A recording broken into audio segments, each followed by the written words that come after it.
Hey mamas, you're listening to the Balanced Working Mama podcast, the only podcast teaching you how to balance your work, motherhood, and wellness. I am Dr. Amber Thornton, clinical psychologist and mama wellness consultant. Each week we dive into tips and strategies and much more so that you too can become a balanced working mama. Let's dive in.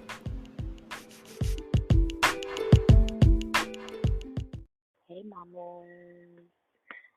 We are here for another episode of the Balanced Working Mama podcast. I hope you all can hear me. I am still on maternity leave at about 3.5 weeks postpartum right now. But the time you hear this episode, I'll actually be about 4 weeks postpartum. So all the while, for those of you who are new listening, the quality of my check-ins and then also the Balanced Working Mama tips or shout outs at the end are a little bit different this season just because I have just had a baby. So let me check in really quick before we get into today's episode. I am feeling pretty good. I actually just came back from a very short walk. Me and baby girl Eden got out. It's really nice outside. It's so sunny, and we took a walk. I've been trying to get out and do a little bit more walking. One, just to get myself out of the house. Two, to get my body accustomed to walking around a little bit more. But also, baby girl wants to sleep all night. I'm sorry, she wants to sleep all day and not night. So wanting to get her out into the sunshine a little bit more during the day. Either way, I had a pretty good walk. So I'm feeling good.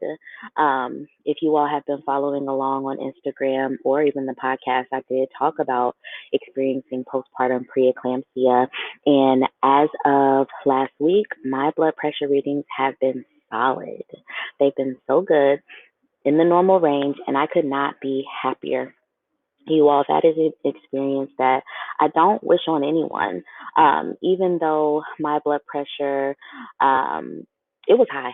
It was high. I would say the highest reading I had was when I was at the hospital, and it was about 178 over 100 something. And actually, there was another reading that was higher, and I elected to not know. Because my anxiety could not take it. When they're monitoring your blood pressure at the hospital, the nurses see the readings, and I asked the nurse, I was like, what is that? She was like, are you sure you want to know? And I was like, you know what? I don't want to know, because I knew that the previous one was 178 over 100 something. And I just said, is it higher? She said, yes, that was higher. So I just want you to continue to relax. And it was just a really difficult time. But happy to report my blood pressure readings are normal, and I could not be happier. That was very scary for me, and so I'm really happy to be in a different phase of postpartum where now I can really just focus on my baby and not so much my health and fears about my health. So with that, again, I say this all the time. Thank you all so much for your prayers, your support, encouragement, just all the things, because it has really meant so much to me in this time. I don't know if y'all hear my dog. He is like really trying to get on the couch where I'm at. Bruce, bye. Bye, Bruce. No. We just got a new couch, y'all, and it looks amazing, and Bruce is not allowed on a new couch. Either way, let's get into today's episode. Y'all, I hope you enjoyed today's episode. It's another pre-recorded interview, and this episode is specifically focusing on the needs and the unique experiences of single mamas. This is important because there are a lot of mamas in our community who are parenting by themselves. And there are experiences that they have that many of us just do not. And so I want our single mamas to know that we see you, we hear you, we value you. Thank you for being a part of our community. But also, we do want to know what you're experiencing, what you're going through. One, so that I can definitely be a better service, but also the Balanced Working Mama community can be a place where you do feel heard, supported, and that you belong. So I hope you enjoyed today's episode with Dr. Catricia, and talk soon.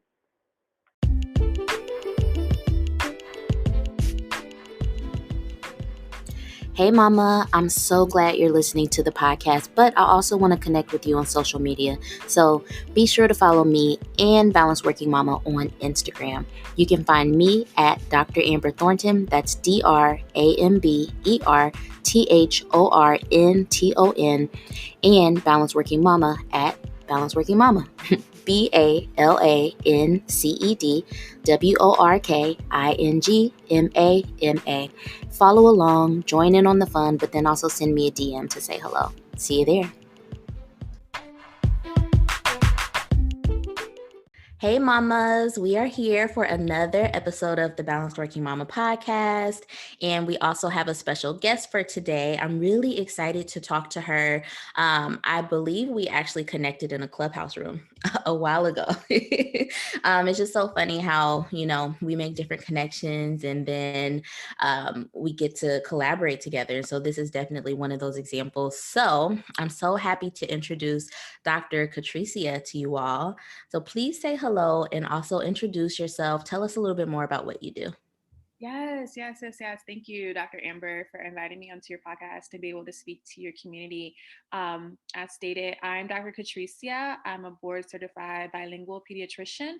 I also have an additional training and fellowship training, I should say, rather, in urgent care medicine for pediatric care, in addition to some additional training in asthma care for pediatrics. So that's my 9 to 5. And then 5 to 9, I am a newly mompreneur, and I have a coaching business for single mothers. I take single mothers from a state of feeling so overwhelmed with motherhood chaos, of having to do it all, not being able to parent with a lot of calm, to go from that to a place of more peace, more calm, and just being able to confidently cultivate their dreams. I think a lot of times as mothers, whether we're single mothers or not, we can feel so stuck in motherhood and put our own passions and desires on the back burner and just go through this forced resilience to survive instead of thriving. So I'm all about empowering mothers, especially single mothers, to thrive. In addition to all of that, I'm a mommy, and I'm a mommy of a 4-year-old. So that's my most rewarding job. Yes, I love that. I feel like we have so much in common. Like we both have our jobs, our 9 to 5, and then we also have our other job that we are very passionate about. But also, I think there's a lot of overlap in terms of our passion for mothers. And for you specifically, I really wanted to connect because I know that you work specifically with single moms, and that has been something that I really wanted to learn a little bit more about. I'm not a single mom, but I have had single moms participate in our Empower Wellness program. And it's always been, for me, I've always wanted to know how can I better support them, and also just what we can all do to better understand and support some of the things that single moms might uniquely experience or go through. And I think the very first question I wanted to ask you is, why is it even important for us to be talking about single moms, empowering single moms, and what really called you to do this type of work? That's a great question. When I think about empowerment, I honestly think of it as whether we're mothers, women, it's just lifting up that next woman who's right alongside you or maybe a couple steps behind you, right? Life is hard. Life is hard before a child, life is hard with a child. And when you're doing that as a single mom, you can get in this place of feeling absolutely overwhelmed. I mean, I know that's my personal story. And even as a medical professional, I knew the symptoms of postpartum depression. However, continue to silently just push through that because again, this forced resilience of well, you have a child now, you have to do it and you're doing it alone, there was no break. There was no let me tap out for a second and pass her on to a co-parent because I don't co-parent. And I for years went through this of this overwhelmed feeling, this chaos of oh my gosh, feeling stuck and losing myself. Who am I outside of Dr. Catricia? And who am I outside of being her mom? And it took me, years to realize that I had to be intentional about loving myself first. That self love and self care is not being selfish. That if I don't pour into myself, I cannot pour out and be there for the people who depend on me the most. And that came with, doing the work, with therapy and, of course, with finding my village, that was so important. I didn't have that. I feel like, oh well, I'm gonna just do it because that's what I'm used to doing. But you can't. Like the proverb says, it takes a village to raise a child. Even as a single parent, like it takes a village to raise a child. So whether you're co-parenting or the other parent is not involved, like you have to find that community that you trust, because not only for yourself, but your child needs that to thrive as well. They need other adults, guardians to be able to pour into their spirit to help them thrive as well. Oh my gosh, yeah. You're definitely speaking my language. Because like so many of the things you said are core values for balanced working mama, like tapping into your community and really asking for that support and, really understanding all of your identities outside of motherhood, outside of your profession. Like all of that stuff is so important. And I'm so glad that that was a part of your personal journey. Like, how do I figure this out? But also something you said that I always say to my moms all the time is it's so important for us to have a village, because it really does take a village to raise our children, like for real. It's important for us, but also important for them. I'm glad you said that, because I think sometimes we forget that it's important for our kids to have relationships with other people outside of us. But I see it now. Mhm. I see that, 2 years later, like she has her own relationship, with her grandparents, with, her classmates, her extended cousins. Like that's her own relationship. And when we were in Miami, we didn't have that, a little bit. We had like a group of friends, but she was too young to understand or to like remember. But now it makes sense for her to have these own memories for herself. Yes. Oh my gosh. It makes so much sense. Like, I try to remind myself of that too. Like it's important for my son to have relationships with other people outside of me. It's so important. Even though I'm saying that there's a lot of similarities in how we're thinking about motherhood and what moms need, I know that there are definitely some unique challenges and experiences that single moms face. And so I would love for you to tell us, from your perspective and also your work with moms, like what are the more unique challenges or barriers or situations, experiences that single moms face in parenting, but then also in purpose? Because I know that that's something you speak about a lot, like parenting and purpose. And so, what are some of the experiences that single moms have uniquely? So I would say number one is finding the balance, like finding that balance. I know it's not, when I use the word balance, not meaning that it's unique that like, married moms or moms who are co-parenting have it all together, because we don't, but there is no off switch, like there is no distinction between, I go from professional life to now mom life. It kind of like, they kind of just merge all together. My toddler is asking me to open a snack because I'm in the shower, but it's like because there's no one else to ask her to open it. And just like that may be my only 5 minutes of self-care time. So finding that balance of really being able to like separate like the different roles that you have, like is very hard, and I think is unique to single parenting because everything is on your plate, every single thing. And you have to find that time of like, okay, well, can I, what's my capacity? Talk about that a lot in my program with my single mothers. Like, you have to know that your capacity is going to change season to season. And there are going to be some things that may appear to be neglected, and that's okay. Whether that means that now I have to outsource that help and get someone to come in to clean, or outsource the help for someone to do pickup and physically and mentally cannot do it all. But again, I think there's a stereotype that single moms are expected to. And so then we enter into that role with this superwoman mentality, this again, forced resiliency, and you're eventually burn out like you do. So that's definitely a unique challenge, is not being able to not being able to separate and be able to turn off and switch off, or pass off handoff, to get that help, without pre-planning it. That definitely is a huge challenge. Yeah. And I love the word that you used. I don't use that often, but it makes sense that I think you said forced resiliency. It's kind of forced on you, because there is no break, there is no other person to hand it off. Like you said, your child might come to you in the shower and ask you to do something. It reminds me, so right now I have a mom in the Empower Wellness program, and her story is actually unique. She entered motherhood by basically caring for her sister.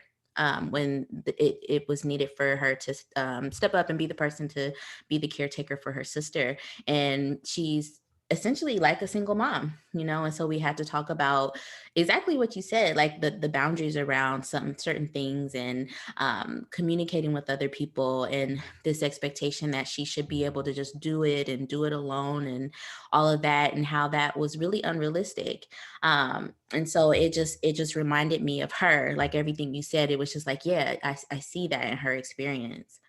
Right. You brought up another great point with this communication. I think a lot of times single mothers, um, are burdened by doing it all and doing it all alone. Mhm. And so on the outside, we have on this cape of like, I'm strong, and we don't ask for the help like we should, because to ask represents almost a failure. And if help is offered, we don't receive it like we should. Because again, like we equate that with, well, I must be failing because it's expected of me to be doing this because it's only me. But it's like, no, again, we have to go back to it takes a village. If there are two parents in the home, you should not expect the mother to only do one responsibility and the father only to do the other. Like it's a tag team. So when someone is in your village as a single mother coming in saying, hey, I want to help you and tag you, I think we have to release ourselves from that pressure. We have to release ourselves from that burden. We have to release ourselves of that mom guilt and not equate that with failure, because it's not Mhm. failure.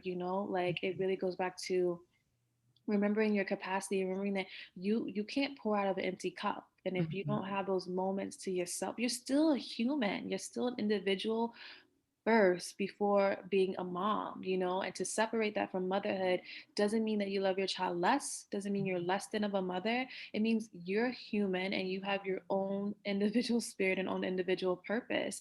And that again gets lost, I think, in single parenting. And so you have someone that can come and tell you, hey, it's okay, you can do it all, you can have it all, and can find the balance and harmony of being able to do it all, and to remember to give yourself grace, because we weren't meant to go through life like alone, and neither are we meant to go through life parenting alone, but it happens. So how can we make the best of it, and thrive while going through it? Yeah, absolutely. Wow. I don't know, just hearing you talk, it kind of gives me like some hope. And I hope that it gives some other single mamas some hope too. Like you said, you can have it all. You can do the things that you want. You can have these dreams and passions. We just have to help you through it. And that just feels very hopeful to me. And another thing it made me think of too, I had another mom in the Empower Wellness program, our very first one in July of 2020. Oh, wait, no. Yes, 2020. She was a single mom for many, many, many, many years. And now she's partnered. And she and I would always talk about how hard it was for her to go through that transition of being single mom for so long, and now having a partner and not knowing what to do with the partner.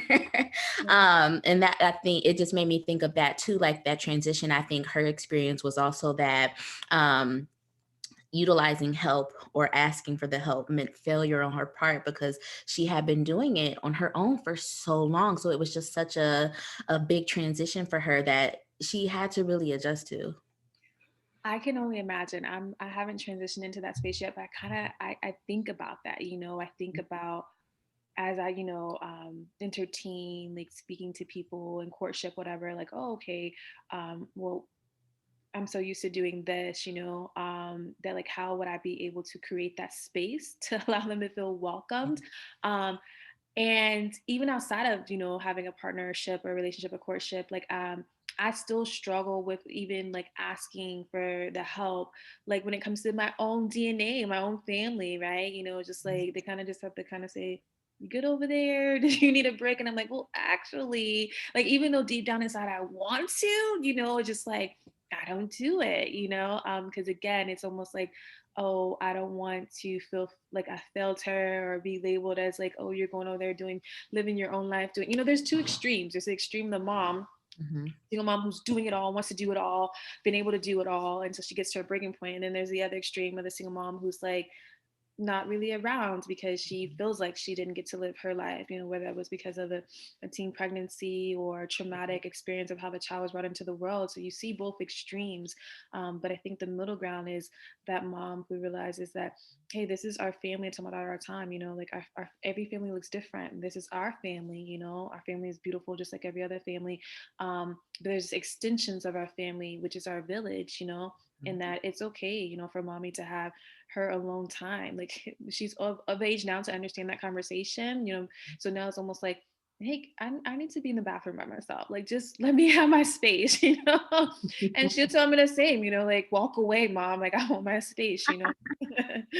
That is so funny. I know I follow you all on Instagram. And like, she's so cute. I think the other day you all were like going to get ice cream or something. I don't know. And it was just like, oh, she's so cute. And I could see her, saying that, like, I need my space, mom.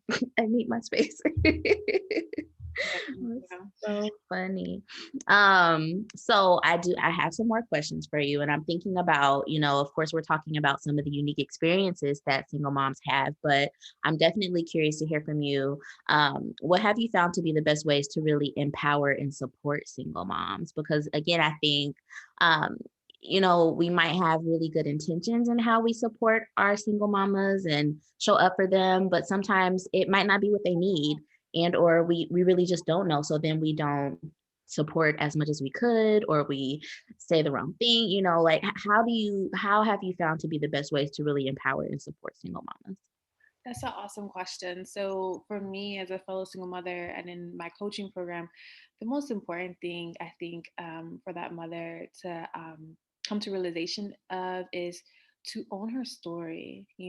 For so long, like I said, I suffered in silence with postpartum depression. And also, if I'm going to be really transparent today, I also suffered with this own sense of failure when it came to, I was, I went to med school at 17. So from med school to like attending to like getting all these like credentials and residency, like, I was not supposed to be the single mom. Okay. Like I come from a two-parent home, right? Again, there's the stereotype, this label that, well, what's wrong with you? Like, yes, there are mothers who are quote, single mothers by choice or through adoption, or like in the story that you're sharing, end up being caretakers for younger siblings or family members. But for me, that's not the trajectory I saw, for my life. That's not the 2.5 children with a white picket fence, American culture lifestyle that I, pictured for myself as being a successful professional. And so it wasn't until I started sharing my story that I was able to start doing the inner healing and liberate myself from all of that was attached to the thoughts of mom guilt and failure and bitterness, right? Like we have to acknowledge where we are, like, that's part of self-awareness and self-love. Acknowledge where you are. This is where you are, right? But who do you want to be? Who do you want to be beyond this? Like, make that your why and make that your focus, because days are going to pass by whether we put the work in or not. It's your choice ultimately. So the first thing is for them to own their story. Secondly, is to establish community. We've already mentioned that, earlier, but that is so vital because whether you have one child who's a teenager or a toddler, or you have multiple children and they can, be hands-on in the home helping you, you still need that village for the other things externally that go on outside of the home when you're not available, for the emergency pickup care, or when you need to actually leave and take a trip for yourself because you're deserving of that, So you have to have that community in place for them and for yourself. And then to have a growth mindset, again, I think there's an unfortunate stereotype that gets perpetuated in single motherhood that, like, it's baby mama drama with a baby daddy, and it's not always like that, and it doesn't have to be. I know a lot personally within my own coaching business as well, a lot of mothers who co-parent very healthy, then but that takes work, right? It takes like understanding who you are, whose you are, like learning how to communicate, like learning how to set boundaries, understanding that no is a complete sentence. Um, And all of that over time, as you're planting seeds, eventually you'll see your harvest. If your harvest you envision as being a two-parent home, that's amazing and great. But if you're comfortable with, no, this is the life that I want for my child and myself, it's just a one-parent home, then that's great as well. But are you happy with that? Like, what is sparking your joy? Because that is the place you thrive from, instead of just saying, I'm just going to coast through this for the next 18 years until they get out of the house, then I can live my life. I heard too many single moms talking like that, and that just, I don't think that's the way we were. I don't think that's how we were created. That goes back to purpose. I don't believe purpose starts after your child leaves. I believe pain births purpose. Like my pain point was having to do this by myself, having to go through depression by my, postpartum depression, and raise a newborn by myself as a brand new mom. But that birthed my purpose, which is now empowering other single moms. Now I'm able to thrive through it because I've done the work for the growth mindset. So those are all important aspects that I utilize as tools to empower moms, single moms. Wow, those were good. I wrote those down because I wanted to like remember that, like owning your story, like teaching moms to own their stories. And when you were talking about that, it made me think absolutely, because there are so many stigmas and judgments and critiques that we have of single moms when we don't even know their story. Like we have no idea what happened, how they got to where they are, how they're doing. We just kind of have this stigma like, oh, ooh, and like you said, I think I heard you say there was a lot of guilt and shame that you had to work through in terms of, not envisioning this for yourself. Like, people just stereotypically will say like, oh, she came from a two-parent household and she's in medical school and she's a single mom. How did that, like, that's so unfortunate that our single moms have to go through that. And it's interesting that I doubt that our single dads have to go through that same type of scrutiny. But it's just so unfair. And I hate that, but that is real.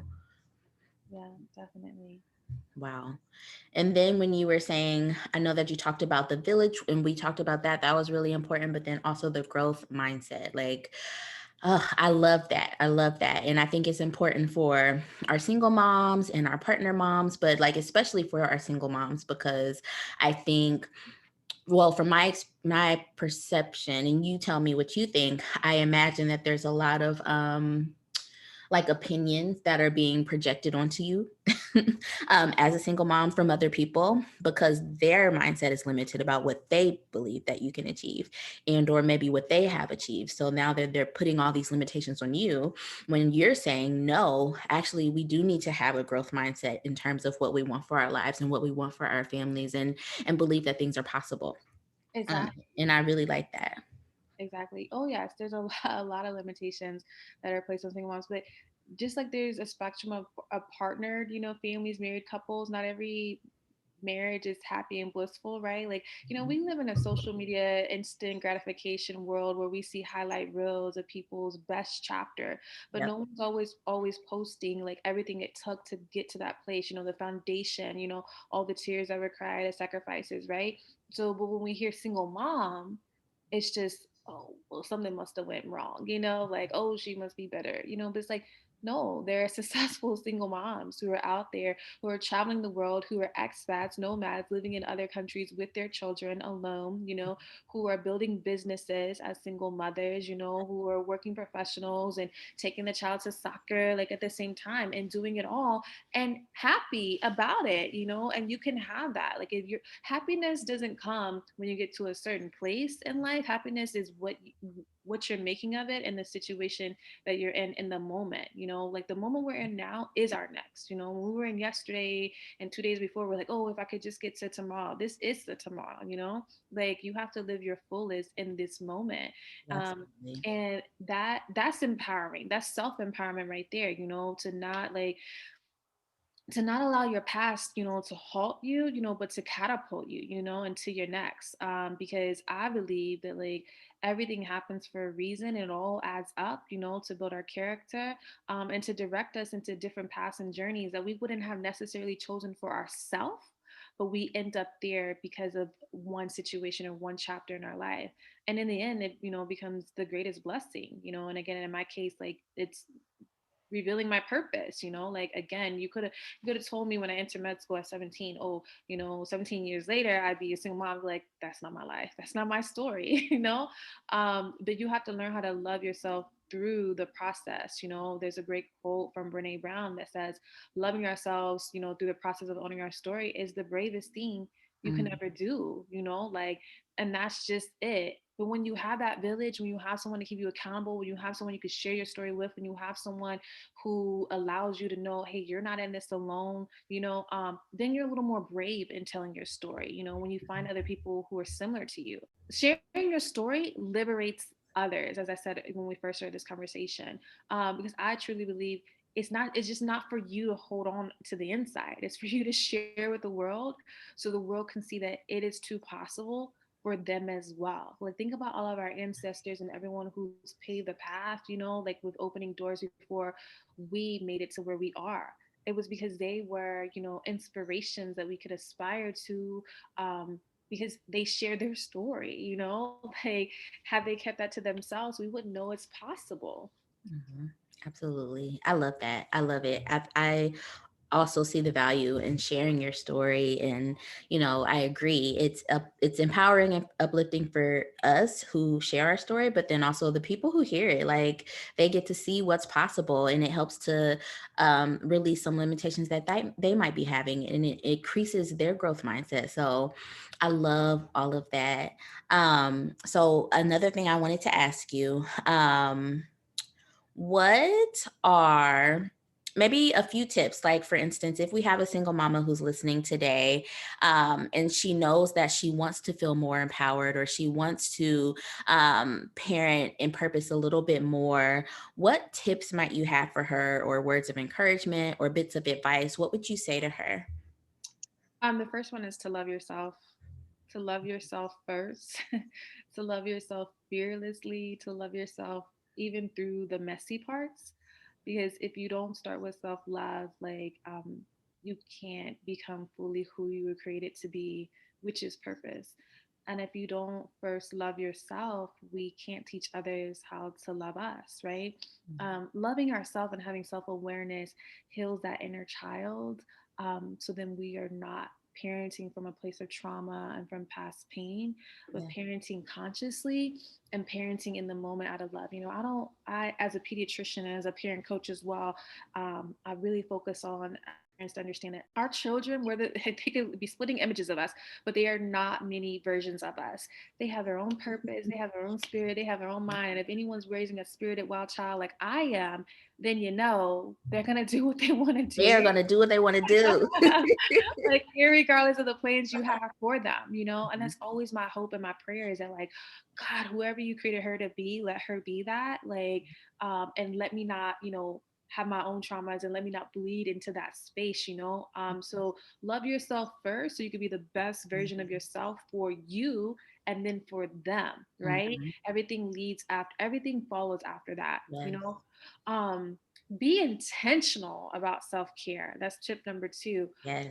Like I said, like, I fell into that drain and that trap of that dark storm cloud, whatever we want to call it, abyss of depression for quite a long time, because I was neglecting self-care. I was a mom who went and worked urgent care shifts, 12-hour days, paying the nanny more than a mortgage, rushing home, like, yeah, you gotta, okay, it's go, no extra minute on the time, clock, whatever.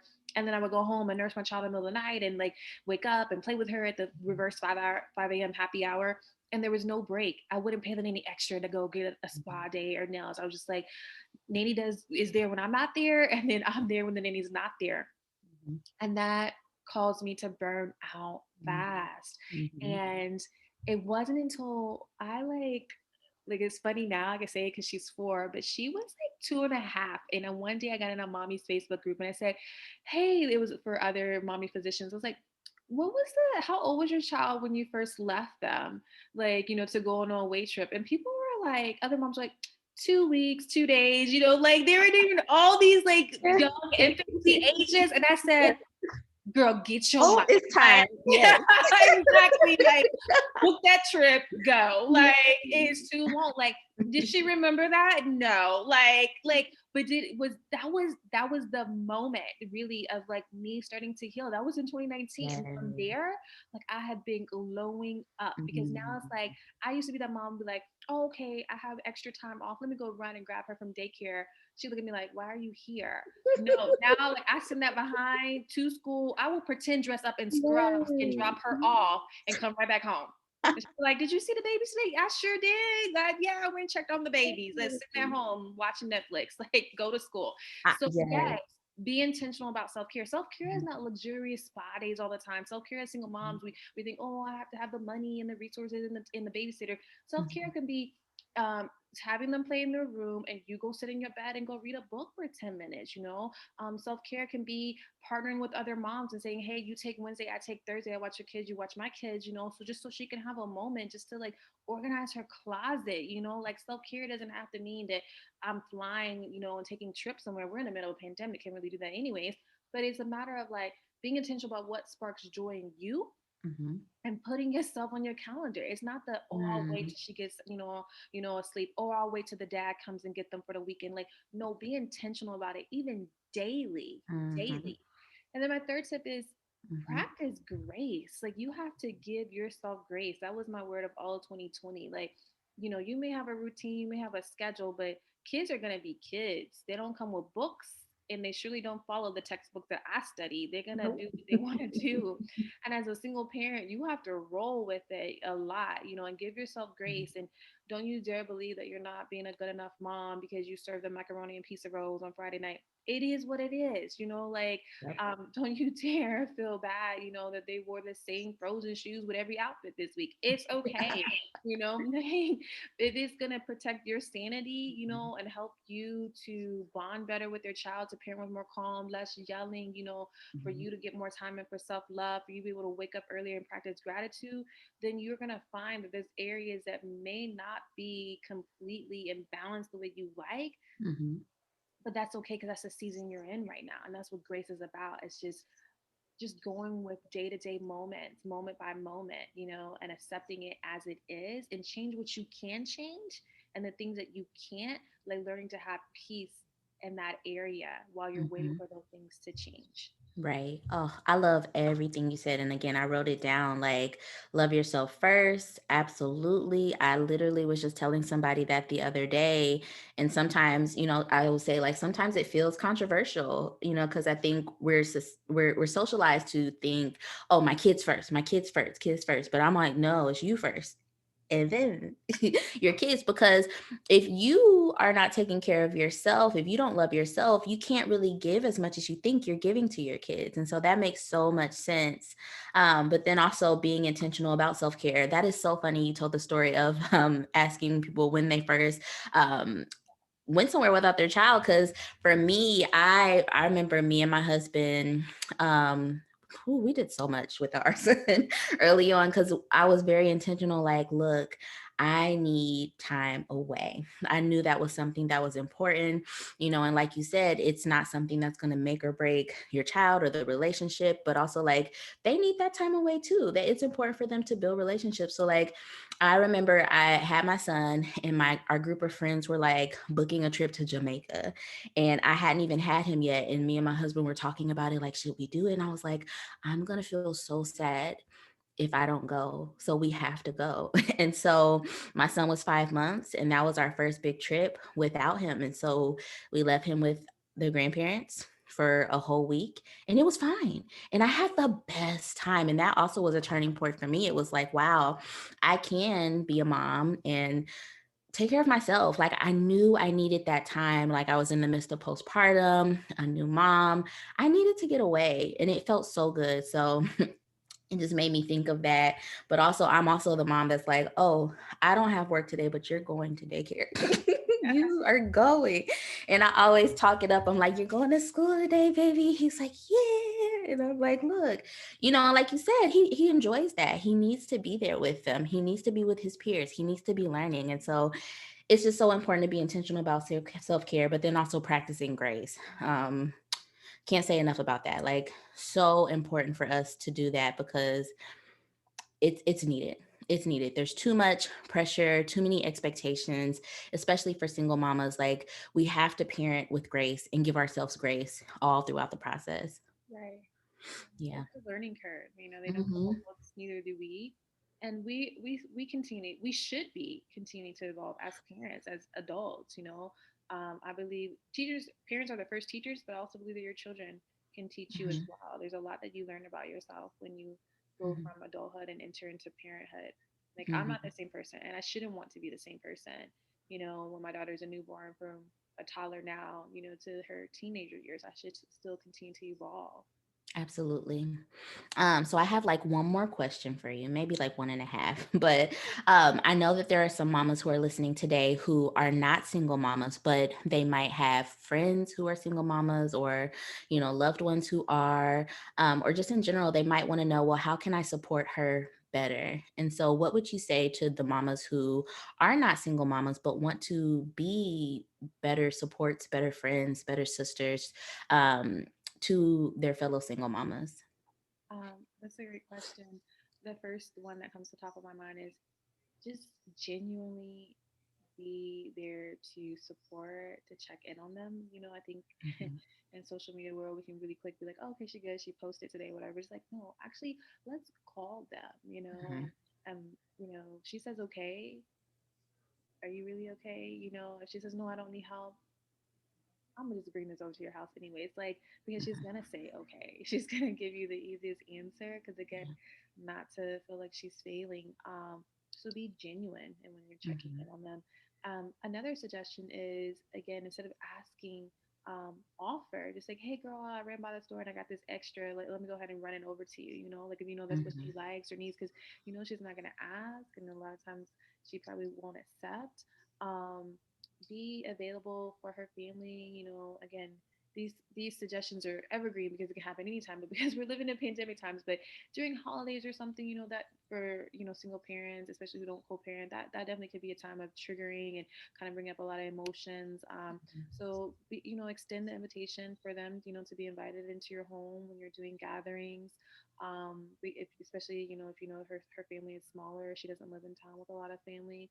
Um, and another suggestion I have is, when it comes to helping her be intentional about self care, a couple things that you could do is to maybe just volunteer, once a month or once a week, whatever your schedule, if your schedule could fit it, to say, hey, I'm gonna get my kids with your kids, or like, hey, like bring them over here. Let me come into your home, so if your kid feels comfortable there, and just allow her to go somewhere for an hour or two.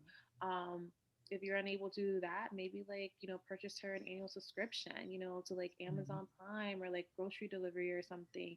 A lot of single moms don't have all the resources they need because there's only one stream of income coming into the home.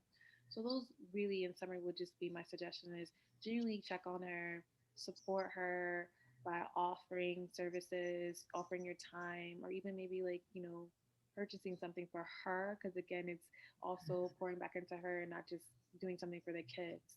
Yeah, absolutely. Thank you so much for those tips. I think this is going to be a really powerful episode for our single mamas, but then also for the other mamas who really just want to know how to better support, and to learn a little bit more about a different experience. So thank you so much for just coming and sharing your knowledge with us.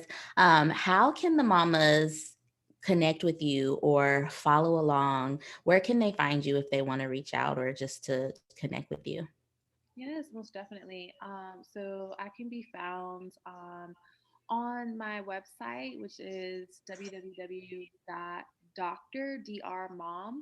sage, SAGE, advice.com. From there, it takes you to my different social media handles. So Instagram is the same handle. And I'm on Clubhouse quite often now, which is how we met, as you mentioned.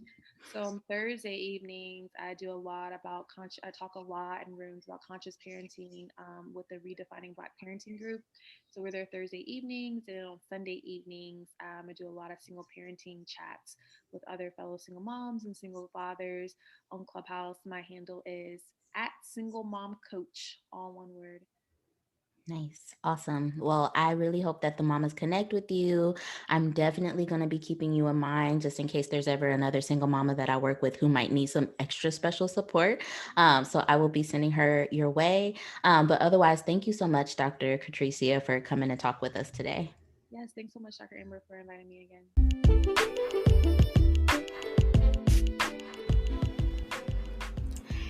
Hey mama, I want to quickly tell you about the Empower Wellness Program. This is a dynamic 6-week group for working mothers who are tired of feeling overwhelmed, fatigued, burdened by mom guilt, but then also just not having enough time for themselves. This program takes all of that and transforms it into more wellness, more time for yourself, better priorities, community with other mothers, but then overall balance in your work, motherhood, and wellness. To learn more about the Empower Wellness Program, head over to balanceworkingmama.com. There you can find when the next program begins, what to expect, but then also how to sign up. Hope to see you in the next group.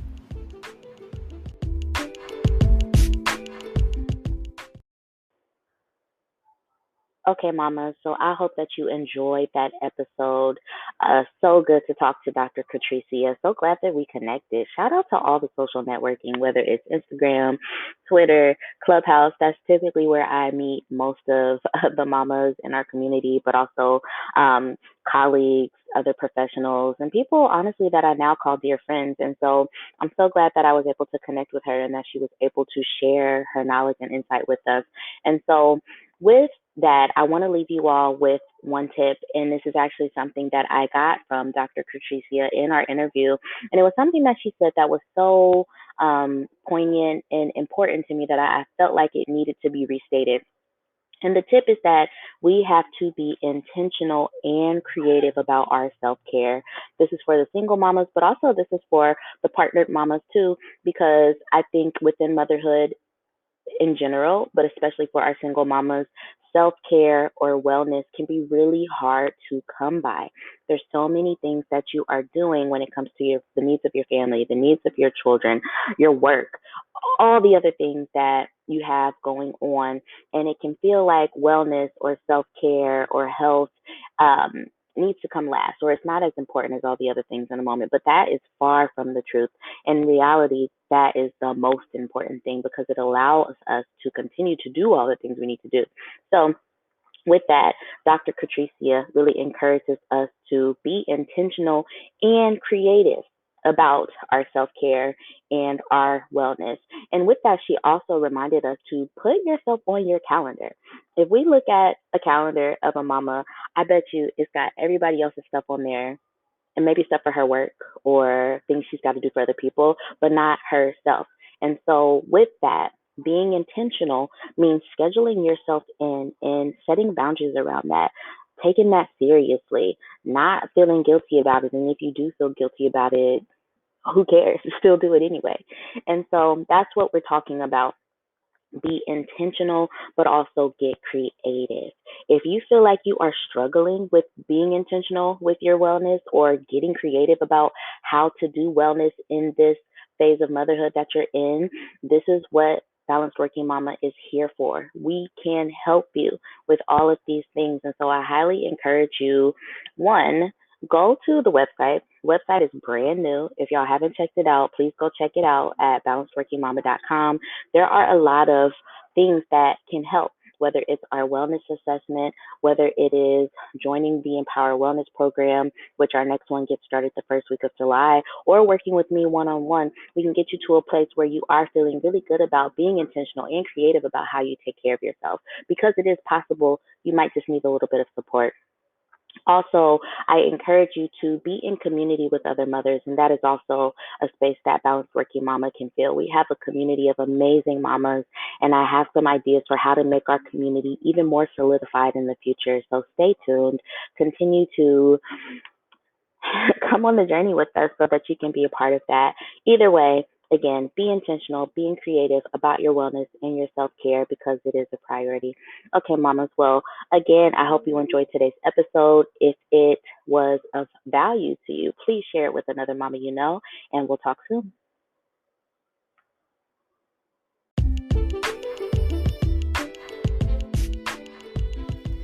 Hey, Mama. Thank you for listening to the Balanced Working Mama podcast. If you love this podcast, please be sure to rate it and share it with another mama that you know. And don't forget to follow me and Balanced Working Mama on Instagram. I'll talk to you soon.